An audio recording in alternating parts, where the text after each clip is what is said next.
Nervous tonight, having felt the energy building as everyone was speaking. So the last time I saw my grandmother was in January 2014. It was in a hospital in Munich, and I had already left to return to London where I was living at the time. But I had forgot my hat in her room, so I walked back up into her room, and I saw her sitting in her bed, looking really happy, really elated, because she had been speaking with the priest who had been visiting her in my absence. And the moment I opened the door, she said, today is a really happy day because my friend from childhood has been visiting me. And I was like, Omi, it's me, Palmi. And then she giggled like a 5-year-old and said, oh yes, of course it's you. And then she gave me a kiss like this, waved it into the air, waved to me, I waved to her, and that was the last time I saw her. 3 weeks later, she passed away. And after she passed, I really regretted that I went back to London and that I wasn't there for her last 3 weeks. And I swore to myself once it would be the time for my grandpa to leave this world, that there would be nothing that could prevent me from being there.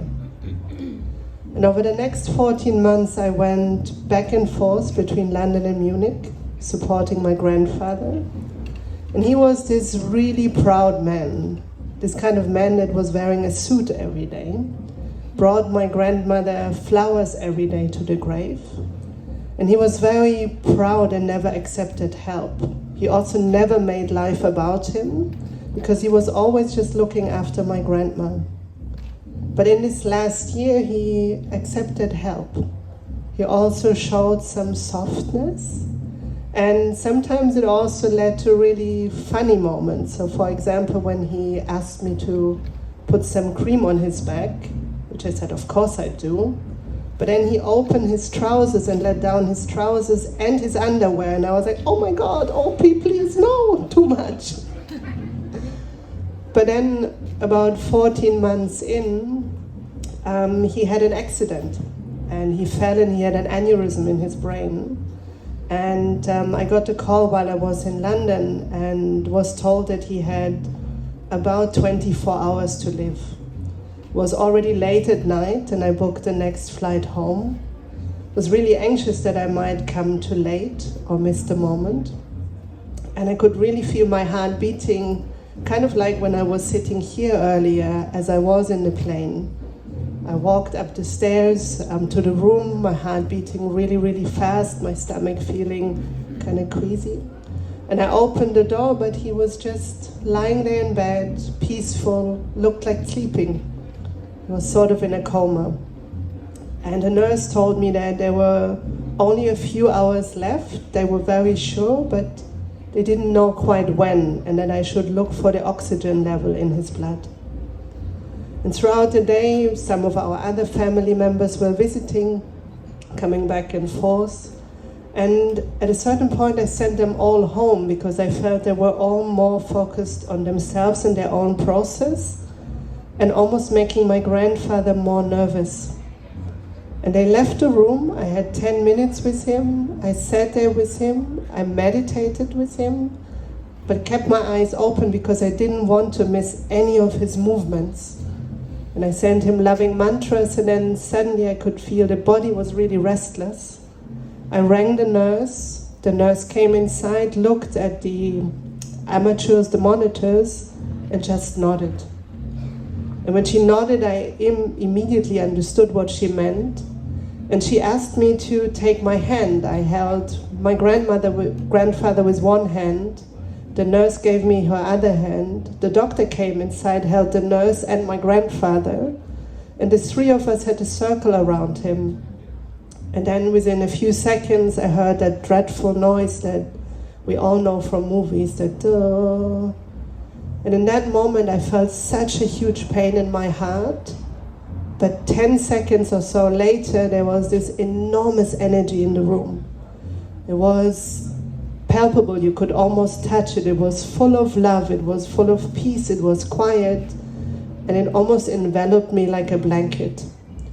And I immediately felt so much love in my heart, and I realized that that body that was lying there, that was my grandfather, was not really my grandfather, but who my grandfather really was that huge presence, that loving energy. And that sent me on a quest. For a few years I was really obsessed with this thing that's called like dying before you die.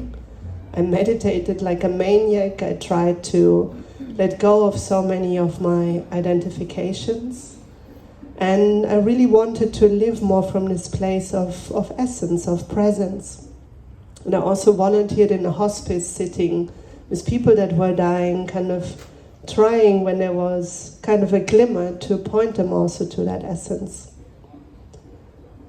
And then fast forward to about 5 years ago during COVID, I did one of these professional trainings, because in real life I work as a coach and as a trainer for leaders. And this training didn't really land with me. We had to do one of these really mental exercises around purpose.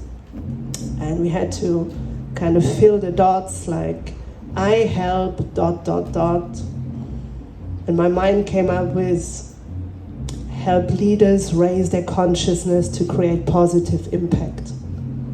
And the words were so empty, they sounded nice, but I felt this was really like spiritual bullshit bingo. And I was a bit cynical about this exercise.